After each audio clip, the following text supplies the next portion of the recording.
Good morning વિદ્યાર્થી મિત્રો, તમારું હાર્દિક સ્વાગત છે આપણી યુટ્યુબ ચેનલ એમડી એકેડમીમાં। આજે આપણે વાત કરવાના है આજના મહત્વપૂર્ણ કરંટ અફેરની। તો શરૂઆત કરીશું મિત્રો। દર વર્ષે નેશનલ સેફ દિવસ ક્યારે ઉજવવામાં આવે છે?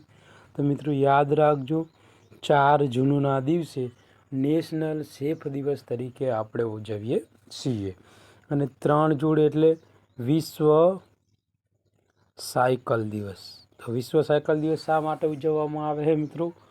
તો સાયકલને પરિવહન પર જાગૃતતા લાવવા માટે, લોકોમાં સાયકલનું મહત્ત્વ અને જે ભવિષ્યના ઈંધણના બચાવ માટે આ વિશે જાગૃતિ લાવવા માટે વિશ્વ સાયકલ દિવસ ઉજવવામાં આવે છે।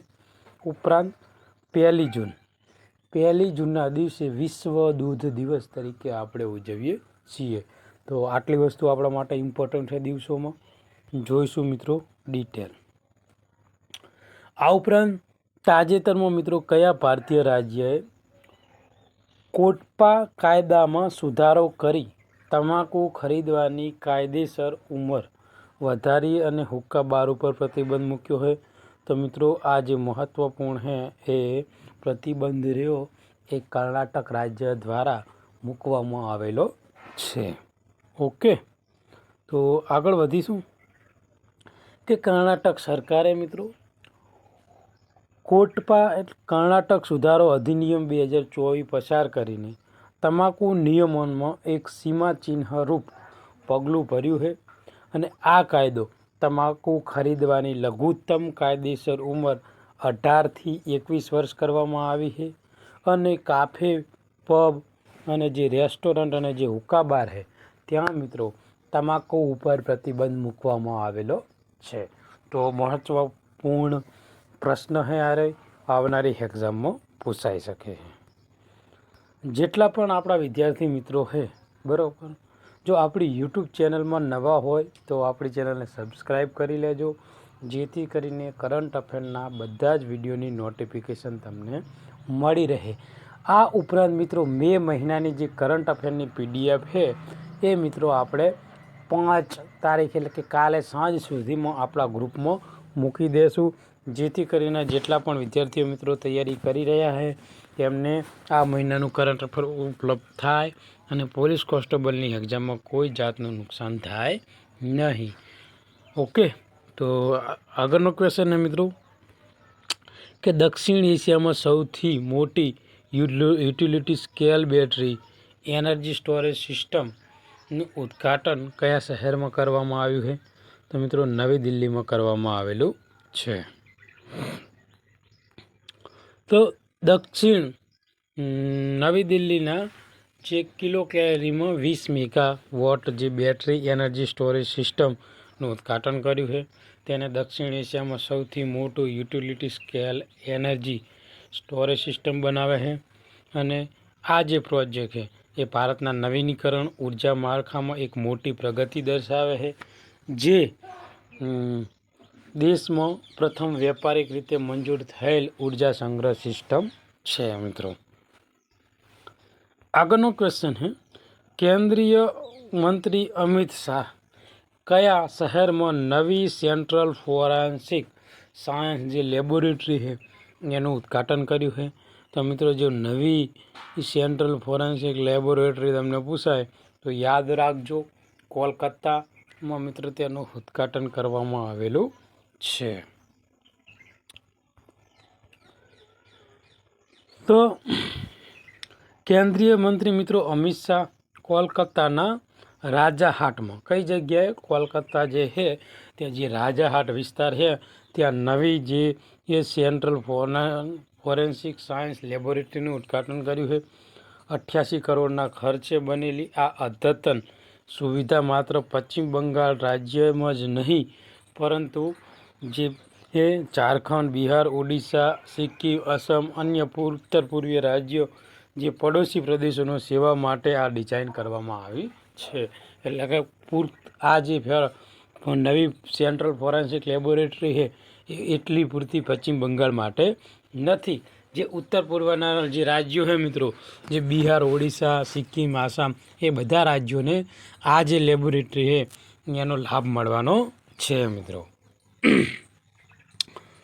દક્ષિણ કોરિયાના ગુમીમાં યોજાયેલ એશિયન એથ્લેટિક્સ ચેમ્પિયનશિપ 2025માં ભારતે મેડલ ટેલીમાં કયું સ્થાન મેળવ્યું છે? તો મિત્રો ભારત રહ્યું છે બીજા સ્થાને. કયા સ્થાને? બીજા. તો તમને થતું હશે કે પ્રથમ સ્થાને કોણ છે?